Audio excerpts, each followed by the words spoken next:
우리가 하나님을 알아가기 시작하고, 그리고 기도를 통해서 하나님을 경험하는 즐거움을 누리기 시작할 때, 그 그리스도인들이 반드시 깨닫게 되는 아주 중요한 진리가 하나 있다고 말씀을 드렸습니다.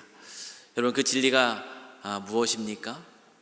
그 진리는 무엇이냐면 바로 하나님이 보시기에 자기 자신이 얼마나 존귀하고 또 얼마나 아름다운 존재인가, 그 자신의 존재 가치에 대해서 새롭게 깨닫게 된다라는 것입니다. 우리의 소유, 외모나 어떤 인간관계나 아니면 다른 재산과 같은 것들, 또한 우리의 능력, 어떤 지위라든지 이 유능한 같은 것들에 대한 이 다른 사람들의 어떤 상대적인, 다른 사람들과의 이 상대적인 비교를 통해서 또 우리의 존재의 가치가 결코 결정될 수가 없습니다. 우리의 높고 낮음이 그렇게 결정되는 것이 아니에요. 물론 이 땅을 살아가면서 그런 기준 때문에 때로는 어쩔 때는 내 자신이 조금은 좀 더 괜찮은 것처럼 느껴지기도 하고, 또 어떤 때는 조금 남들보다 좀 못하다라는 그런 생각이 느껴지기도 하겠지만, 그것이 결코 우리의 절대적인 존재의 가치에 대해서 말해주는 것이 아닙니다. 전 세계적으로 3,500만 부가 팔린 이 행복한 이기주의라는 책으로 잘 알려진 심리학자 웨인 다이어라는 분이 있는데요, 이분이 이런 말을 합니다. 나의 가치는 다른 사람에 의해 검증될 수 없다. 다른 사람으로부터 나의 가치를 구하려 든다면 그것은 다른 사람의 가치가 될 뿐이다. 여러분, 이 말은 맞는 말입니다. 그렇죠? 다른 사람에 의해서 나의 가치가 결정될 수가 없습니다. 그런데 그는 어떤 한 사람의 존재 가치에 대해서 이런 말을 덧붙이고 있어요. 무엇을 덧붙이고 있냐면, 당신이 가치 있는 이유는 당신이 그렇다고 말하고 있기 때문이다 라고 이야기합니다. 한 사람의 존재 가치가 그 사람 스스로의 결정에 있다는 것을 강조하고 있습니다. 하지만 이런 심리적인 확신이라고 말할 수 있죠. 나는 괜찮다라고 스스로 말하는 거니까요. 이런 심리적인 확신이 우리의 마음속에 순간에 행복감을 가져다 줄 수는 있지만, 우리 존재 가치에 흔들림 없는 근거가 될 수는 없습니다. 우리의 존재 가치는 어디에 있는가? 우리의 존재 가치는 우리를 창조해 주신 하나님, 그 하나님이 우리를 어떻게 바라보고 계시는가, 지금 저와 여러분을 어떻게 바라보고 계시는가에 대한 분명한 그와 같은 기록된 말씀으로 우리에게 주신 이 하나님 말씀의 근거에서 우리는 우리 존재의 가치를 발견할 수가 있습니다. 지난주에 살펴보았던 이 스바냐 3장 17절의 말씀을 저와 여러분이 한 번 더 같이 봉독하겠습니다. 시작. 너의 하나님 여호와가 너의 가운데에 계시니 그는 구원을 베푸실 전능자이시라. 그가 너로 말미암아 기쁨을 이기지 못하시며 너를 잠잠히 사랑하시며 너로 말미암아 즐거이 부르며 기뻐하시리라 하리라. 아멘. 이처럼 우리는요, 하나님이 보시기에 사랑스러운 존재입니다. 하나님이 우리를 왜 이와 같은 모습으로 바라보고 계시겠습니까? 여러분, 그 이유가 무엇이겠어요? 그 이유는 우리 안에 이쁜 구석이 있기 때문에 그렇습니다. 여러분, 우리 안에 이쁜 구석이 무엇이죠? 그 모습은 하나님이 우리 안에 두신 하나님의 형상입니다. 하나님이 우리 안에 그 하나님의 형상을 두셨어요. 그것이 하나님의 눈에는 언제나 이쁜 구석입니다. 그래서 우리는 하나님 보시기에 이처럼 사랑스러운 존재입니다. 물론 우리 안에는 하나님이 기뻐하시지 않는 그러한 모습들이 발견되기도 합니다. 그런 모습 때문에 하나님이 우리를 보시면서 근심하실 수 있어요. 그러나 그렇다 할지라도 우리를 향한 하나님의 사랑에는 변함이 없습니다. 우리 자녀들 볼 때도 마찬가지잖아요. 그 자녀들 모습 속에서 우리는 그냥 그 이쁜 구석, 하나도 없어 보이지만 그 안에 이쁜 구석이 있거든요. 그걸 보면서 우리는 그 아이를 끝까지 사랑합니다. 때로는 근심하기도 하지만 그러나 그 사랑은 변하지 않는다라는 거예요. 하나님의 사랑받는 존재, 이것이 바로 우리를 향한 변하지 않으시는 하나님이 우리에게 말씀해 주시는 우리의 존재 가치입니다. 믿음으로 말미암아서 우리가 하나님과의 관계가 회복될 때, 그때 우리는 하나님의 시선으로 우리 자신을 바라볼 수 있게 됩니다. 그리고 자기 자신이 얼마나 아름답고 얼마나 존귀한 존재인가를 깨닫게 되며 자기 사랑을 하며 살아갈 수 있게 되는 것이에요.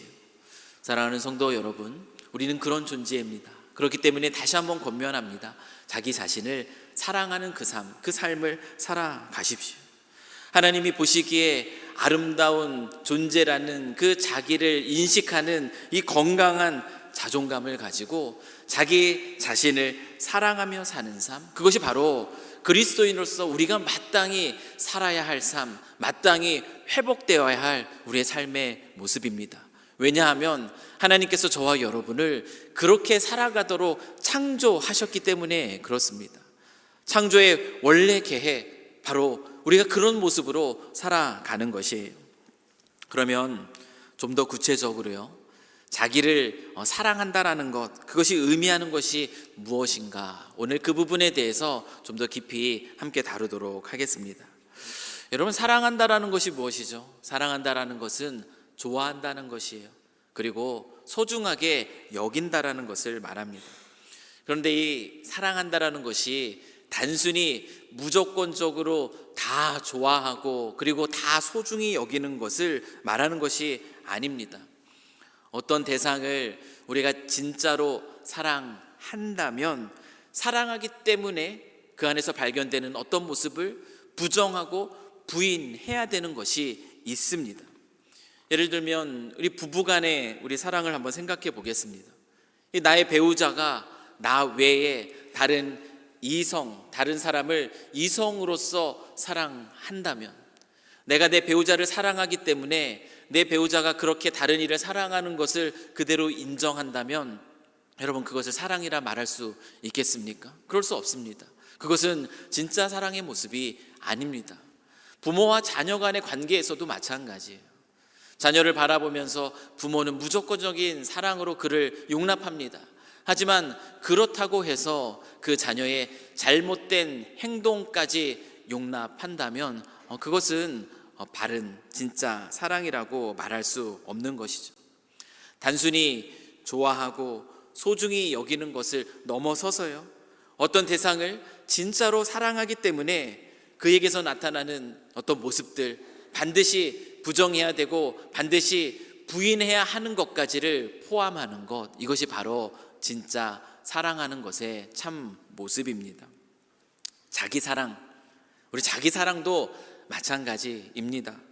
자기를 사랑하는 데 있어서 내 안에 발견되는 어떤 모습, 우리는 좋아하고 또 소중히 여겨야 합니다. 하지만 동시에 우리 안에서 발견되는 어떤 부분은 나를 사랑하기 때문에 부정해야 되고, 그리고 어떤 부분은 나를 사랑하기 때문에 부인해야 합니다. 이것이 자기 사랑의 방법입니다.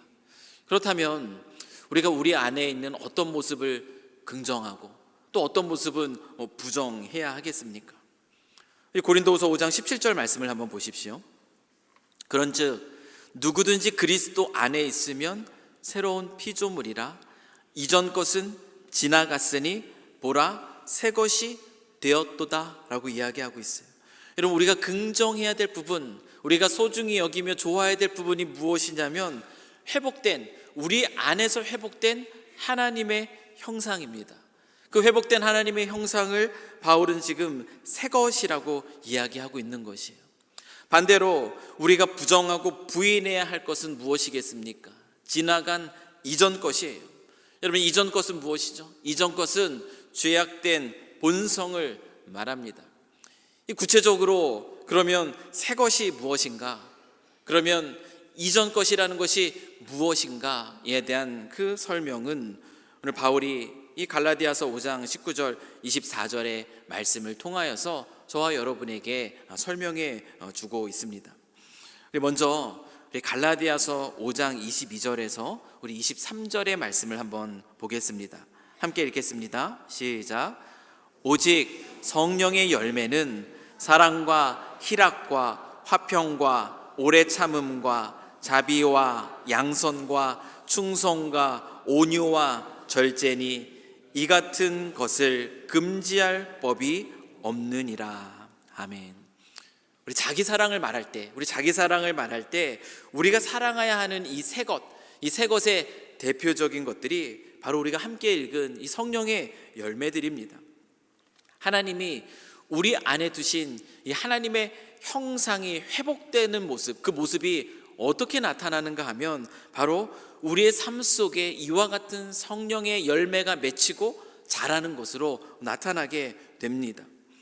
간단히 말하면 이 사랑이라는 것은 무엇이죠? 사랑이라는 것은 우리가 하나님을 사랑하고 그리고 나 자신을 사랑하게 되고 그러므로 인하여서 다른 이웃들과 세상을 사랑하는 것, 그것이 바로 사랑이에요. 여기에 나타난 이 성령의 열매들은 다른 사람들과의 관계 속에서 맺혀지는 것들입니다. 누군가 기쁘게 하는 존재로 살아가게 하는 것, 여러분 그것이 바로 희락입니다. 깨어진 이 관계를 회복시키고자 하는 그 열심, 그것이 바로 화평이고요. 사랑하기 때문에 기다려주는 것, 오래 참음입니다. 긍휼히 여기는 마음으로 베푸는 자비, 친절함으로 선을 베푸는 양선, 신실한 모습으로 최선을 다하는 충성, 그리고 쉽게 노하지 않는 그 부드러움인 온유, 지혜로운 삶을 살아가게 하는 절제. 여러분, 이 모든 것들이 무엇이죠? 이 모든 것들은 하나님의 성품입니다. 하나님의 형상을 닮은 자에게 나타나는 모습이 바로 이와 같은 모습이에요. 이와 같은 모습이 우리 안에서 아름답게 회복되는 것, 그것을 우리는 마땅히 좋아하고 기뻐하며 사랑하며 나아가야 하는 것입니다. 반대로 우리가 부정하고 우리가 부인해야 될 것이 있습니다. 바로 갈라디아서 5장 17절부터 21절까지의 말씀입니다. 한번 또 이 말씀도 같이 읽겠습니다. 육체의 일은 분명하니 곧 음행과 더러운 것과 호색과 우상 숭배와 주술과 원수 맺는 것과 분쟁과 시기와 분냄과 당짓는 것과 분열함과 이단과 투기와 술취함과 방탕함과 또 그와 같은 것들이라. 전에 너희에게 경계한 것 같이 경계하노니 이런 일을 하는 자들은 하나님의 나라를 유업으로 받지 못할 것이요. 하나님 나라를 유업으로 받지 못하는 이 육체의 일, 여러분 이 육체의 일들은 바로 죄된 본성이 좋아하고 죄된 본성이 소중히 여기는 것들이에요. 그것을 성경은 정욕과 탐심이라고 부릅니다. 이 정욕과 탐심의 열매로 나타나는 것이 방금 저와 여러분이 읽은 내용입니다. 우리가 우리 자신을 사랑한다면 하나님의 형상이 우리 안에서 나타나는 것을 좋아하고 소중히 여겨야 할 뿐만 아니라 우리가 우리를 사랑한다면 우리 안에 불쑥 솟아오르는 이와 같은 이 죄된 본성, 이 정욕과 이 탐심의 열매로 나타나는 이 육체의 일들을 철저하게 부인해야 합니다. 그런 의미에서 자기 사랑이라는 것은 자기 부인입니다. 그래서 오늘 말씀의 제목이 자기 부인이에요.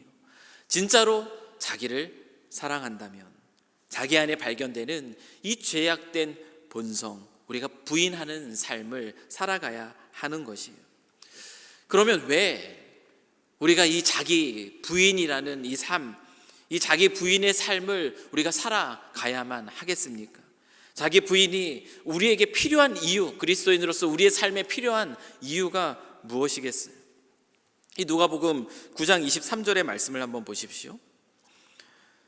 또 무리에게 이르시되 아무든지 나를 따라오려거든 자기를 부인하고 날마다 제 십자가를 지고 나를 따를 것이니라. 예수님은 우리에게 자기 부인을 말씀해 주고 계시는데요, 이 자기 부인이 우리의 삶에 필요한 이유가 무엇이냐면, 자기 부인이 없으면 우리는 예수 그리스도를 따르는 삶을 살아갈 수 없기 때문에 그렇습니다. 예수 그리스도께서 이 땅에 오셔서 하신 일이 무엇이죠? 예수님은 이 땅에 오셔서 하나님 나라가 시작되었다라는 아주 좋은 놀라운 기쁨의 소식을 우리에게 선포해 주셨어요. 그리고 예수님은 이 땅에 살아가시면서 크신 권능과 능력을 행하시며 그 시작된 하나님 나라가 무엇인지를 우리에게 보여주십니다. 그리고 예수님은 그 십자가의 죽으심으로 이 하나님 나라를 우리가 소유하고 그것을 누리는 길을 열어주셨어요. 예수 그리스도를 따라가는 삶이라는 것이 과연 무엇인가? 여러분, 예수 그리스도를 따라가는 삶은 예수님이 선포해 주셨고 그리고 보여주셨던 이 하나님 나라를 소유한 자로서 이 하나님 나라의 풍성함이 무엇인지를 누리며 살아가고, 그리고 그것을 알지 못하는 이들에게 나누며 살아가는 것, 그것이 바로 예수 그리스도를 따르는 삶입니다. 이와 같은 삶으로 우리를 초대하시는 예수님께서 우리에게 말씀하고 계시는 것이 바로 자기 부인이라는 거예요. 이와 같은 예수님이 우리로 하여금 걷게 하신 하나님 나라를 소유한 자로서 그 풍성함을 누리고 나누는 이 놀라운 삶을 살아가게 하는 것, 가능하게 하는 것이 바로 자기 부인이라는 것이에요. 그래서 이 자기 부인이 우리의 삶 속에 너무나 필요합니다.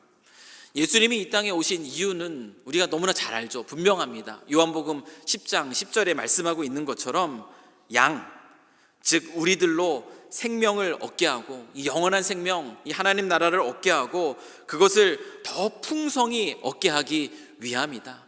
그리스도의 삶은 그래서요, 메마른 그런 삶이 아닙니다. 예수 그리스도를 알기 때문에, 하나님을 알기 때문에 그 삶이 풍성함, 이것이 바로 그리스도인의 삶이에요. 그런데 예수님이 우리에게 바라시는 이 하나님 나라의 이 풍성함을 맛보는 이 삶을 저와 여러분이 그리스도임에도 불구하고 이 땅에서 그 삶을 살아가지 못하고 있다면, 그렇다면 우리는 자기 부인의 삶, 자기네 부인의 이 삶을 우리가 의지적으로 잘 살아내고 있는가, 그것을 돌아볼 필요가 있다라는 것이에요. 혹시 죄악된 본성이 좋아하고 소중히 여기는 것들에 내 마음을 그냥 내버려 두고 있지는 않은가? 아니, 은밀하게 그 죄악된 본성이 사랑하는 것들을 내가 은밀하게 즐기고 있지는 않은가? 우리의 삶의 모습을, 나를 사랑한다면 우리의 삶의 모습을 돌아보아야 한다라는 것이에요. 이 갈라디아서 5장 19절 21절까지의 말씀 속에 담겨있는 육체의 일들을 다시 한번 읽어보겠습니다. 육체의 일은 분명하니 곧 음행과 더러운 것과 호색과 우상숭배와 주술과 원수 맺는 것과 분쟁과 시기와 분냄과 당짓는 것과 분열함과 이단과 투기와 술취함과 방탕함과 또 그와 같은 것들이라. 이 육체의 일은 분명하다라고 얘기해요. 분명하다라고 얘기합니다. 그것은 우리가 우리 자신의 모습을 돌아볼 때 발견하지 못할 그런 것들이 아니라는 것이에요. 딱 깨닫게 되는 것들이라는 겁니다. 이 음행과 더러운 것과 호색, 여러분, 이것은 성적인 타락을 의미합니다. 성이라는 것이 무엇이죠? 성이라는 것은 결혼 관계 안에서 하나님이 우리에게 주신 것입니다. 생육과 번성이라는 이 목적뿐만 아니라 부부 서로 간의 친밀함과 그 즐거움을 위해서 주신 것이 바로 성이에요. 그런데 그것을 잘못 사용하고 있지는 않은가? 그것이 하나님과 우리 사이를 가로막아서 하나님 나라 줄 수 있을 것처럼 느끼게 하는 것, 그것이 바로 우상숭배 아니겠어요? 주술이라는 것은 무엇입니까? 세상의 헛된 방법이라고 얘기할 수 있는 것이에요. 세상의 헛된 것들에 이 마음을 빼앗긴 채 살아가고 있는 모습이 나의 모습은 아닌가 돌아보아야 한다라는 것이에요. 이어지는 것이 무엇이죠? 아주 길게 설명하고 있습니다. 한 카테고리에 있는 내용들인데요, 원수 맺는 것과 분쟁과 시기와 분냄과 당짓는 것과 분열함과 이단과 투기입니다. 여러분, 이 내용들은 다 관계 안에서 나타나는 육체의 일들이에요. 사랑이 식어져 버렸습니다. 이해와 용납과 용서가 사라진 가운데 나타나는 모습이 바로 이런 모습입니다. 원수가 되어버리는 거예요. 회복의 의지가 없어요. 분쟁과 시기와 분냄과 당짓는 것.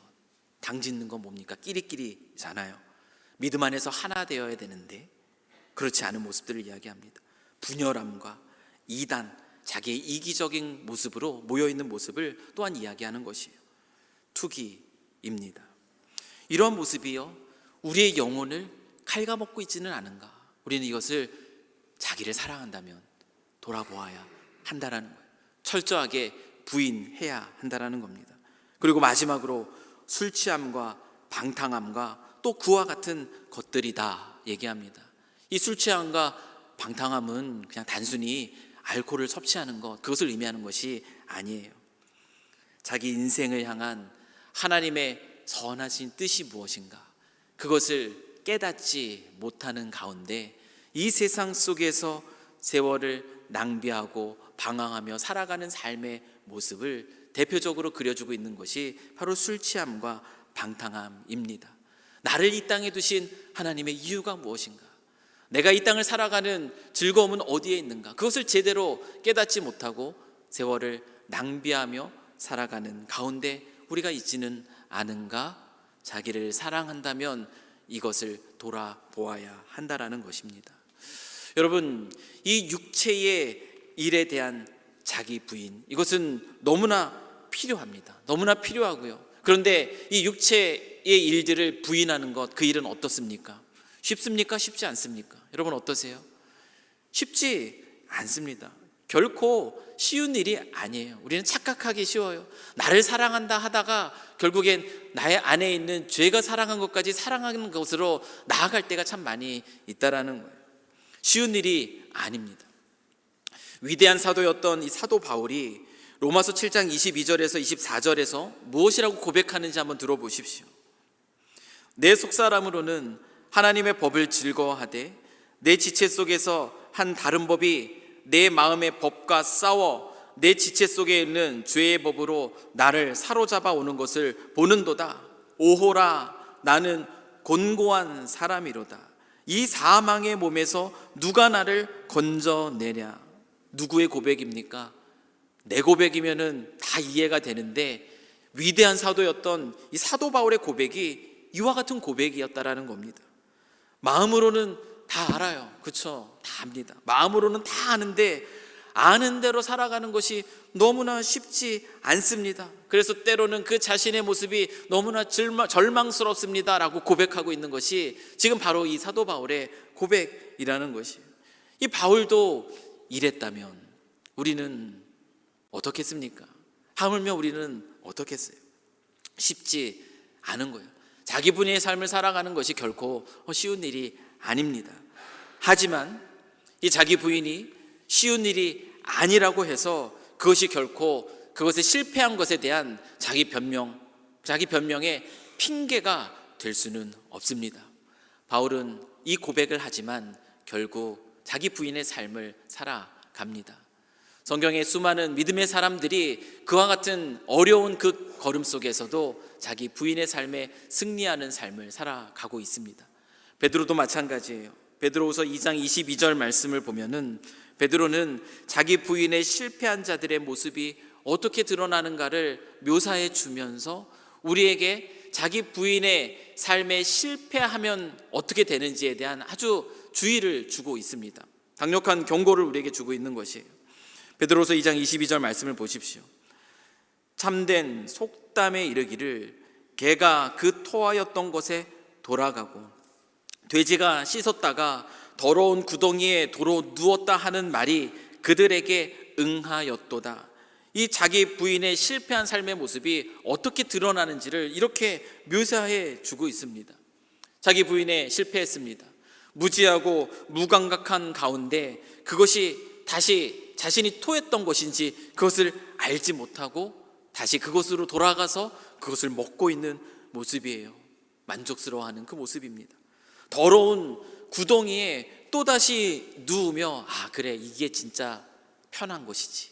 그 편함, 익숙함을 경험하며 그 더러움을 알지 못하는 모습입니다. 스스로 그 자리에서는 괜찮아, 좋아, 이것이 인생의 참된 모습이야 라고 그렇게 말할 수 있지만 결코 괜찮지도 않고 좋지도 않은 이 모습입니다. 이 모습이 바로 우리의 모습이 되어서는 안 된다라는 것을 베드로가 이와 같은 묘사를 통하여서 경고하고 있는 것이에요. 사랑하는 성도 여러분, 우리는 어떤 존재입니까? 우리가 다시 한번 새롭게 기억해야 돼요. 우리는 그리스도 안에서 새로운 피조물입니다. 다시 토한 것으로 돌아가는 것이 마땅하지 않습니다. 그 누웠던 그 더러운 것으로 돌아가는 것이 마땅하지 않다라는 거예요. 우리는 새로운 피조물, 새 것입니다. 하나님의 이 형상을 따라 지음받은 자로서 하나님이 사랑하시는 존귀하고 아름다운 존재가 바로 저와 여러분이에요. 죄악된 본성이, 이 좋아하는 것들이 그리스도 안에서 발견되는 우리의 이 아름다운 형상을 훼손하지 않도록 우리는 철저히 우리 자기 자신을 돌봄으로 자기 사랑의 삶을 살아갈 수 있어야 합니다. 이 자기 부인이라는 이 자기 사랑의 삶을 제대로 살아가야만 한다는 것이에요. 여러분, 이와 같은 삶을 가능하도록 우리에게 하나님께서 그 감당할 수 있도록 힘을 주시는데 그것이 어떻게 가능하냐면 성령의 도우심을 통하여서 가능합니다. 그런데 그것과 동시에 우리에게 또한 필요한 것이 있습니다. 성령이 도우시지만 우리도 이 자기 부인의 삶에 의지적으로 나아가야 하는데 그와 같은 이 자기 부인의 삶에 우리에게 필요한 것이 있다면 그것은 바로 선포입니다. 여러분, 선포가 무엇이죠? 선포라는 것은 그냥 큰 소리로 떠드는 것 얘기하는 것이 아니에요. 하나님의 말씀에 근거해서 하나님의 말씀을 우리 자신에게 선포하는 것, 말하는 것, 그것이 바로 선포인데요. 이 선포에는 놀라운 힘이 있습니다. 말씀이 우리 안에서 역사하는 데 있어서 큰 영향을 미치는 것이 바로 하나님의 말씀에 근거한 선포입니다. 성경을 보면은 이 하나님의 말씀에 근거한 선포 속에서 그 말씀이 역사하는 것을 경험한 많은 그리스도인들의 모습을 발견하게 됩니다. 찬양을 선포하고 나아가요. 그럴 수 없는 가운데 찬양을 선포하고 나아가며 그 자리에서, 그 가운데에서 하나님을 찬양하는 자로 발견되는 그 모습들을 우리는 시편을 통해서 발견할 수가 있어요. 하나님 말씀의 근거에서 은혜를 선포하면서 이 하나님의 은혜가 자신의 삶 속에 부어지는 것을 경험하는 많은 그리스도의 사람들을 발견할 수 있습니다. 하나님의 말씀의 근거에서 담대함을 선포하며 나아가는 가운데 결국 두려움 없이 그 인생의 걸음을 걷고 있는 그 자신을 발견하는 믿음의 사람들의 이야기를 우리는 성경을 통해서 발견한다라는 겁니다. 마찬가지입니다. 저와 여러분이 이 자기 부인의 삶, 이거 쉽지 않은 것이라고 이야기를 했는데요. 이 자기 부인의 삶을 살아내기 위해서 우리에게도 필요한 것이 있다면 그것은 바로 선포라는 거예요. 선포하며 나아가야 돼요. 무엇을 선포하며 나아갑니까? 우리 갈라디아서 5장 24절의 말씀입니다. 우리 이 말씀을 한번 힘있게 같이 한번 읽어보겠습니다. 시작. 그리스도 예수의 사람들은 육체와 함께 그 정욕과 탐심을 십자가에 못 박았느니라. 우리가 선포하며 나아가야 될 것이 바로 이 말씀이라는 것이에요. 바울은 이 갈라디아서 말씀을 통하여서 자신이 선포해야 될 것을 우리에게 다시 한번 선포로서 들려주고 있어요. 다른 서신서에도 마찬가지입니다. 비슷한 맥락에서 비슷한 내용들을 바울은 끊임없이 초대교회 성도들에게 선포하고 있습니다. 이 말씀대로 저와 여러분이요, 자기 부인의 삶을 살아가기 위해서 이 말씀대로 선포하고 나아가는 것, 이것이 너무나 중요합니다. 그리스도 예수의 사람들은, 그리스도 예수의 사람인 나는 육체와 함께 그 정욕과 탐심을 십자가에 못 박았다. 이것을 선포하며 나아갈 때 우리는 이 육체의 정욕과 탐심을 따르는 그 마음들을 이겨낼 수 있는 그 힘을 얻게 되는 것이에요. 말씀에 근거한 이 선포가 우리의 삶 속에 이와 같은 능력으로 나타나게 되는 것입니다. 말씀을 정리합니다.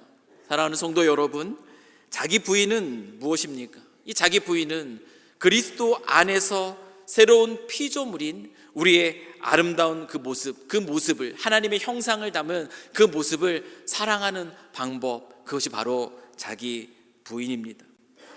이 자기 사랑의 방법으로서 이 자기 부인이 우리에게 그럼 필요한 이유가 무엇이라고 말씀을 드렸습니까? 이 자기 부인이 우리에게 필요한 이유는 이 자기 부인을 통하여서 하나님과의 그 친밀함을 빼앗기지 않기 위함입니다. 육체의 일로서 드러나는 이 죄된 본성이 사랑하는 것들이 하나님과의 친밀함을 빼앗지 못하도록 하는 것, 그래서 자기 부인이 우리에게 필요한 것이, 이 하나님과의 친밀한 관계 속에 우리가 머물러 있을 때 그때 우리가 누리게 되는 것이 무엇이겠습니까?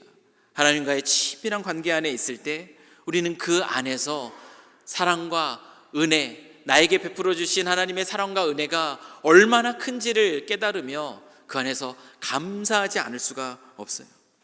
하나님 나라를 살아가는 그 즐거움, 그 풍성함이 얼마나 아름다운 것인지를 맛보는 삶을 살아가게 됩니다.